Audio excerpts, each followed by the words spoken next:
जपानमधल्या लोकांचं आयुष्य इतकं आनंदी आणि लांब का असतं माहिती आहे? त्यांच्याकडे आहे एक सिक्रेट, इकिगाई.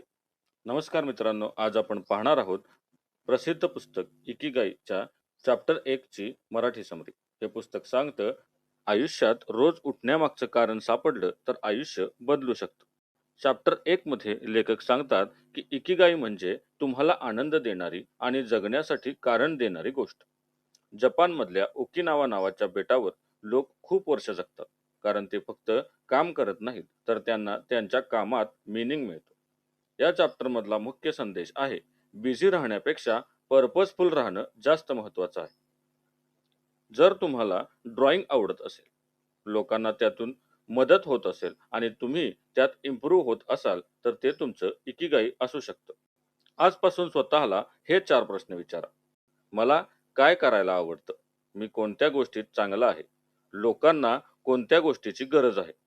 कोणत्या स्किलमधून मी व्हॅल्यू क्रिएट करू शकतो?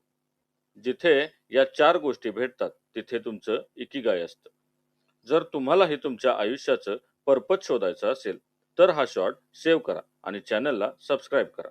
लक्षात ठेवा, काम फक्त पैसे कमवण्यासाठी नसतं, तर आनंदाने जगण्यासाठीही असतं.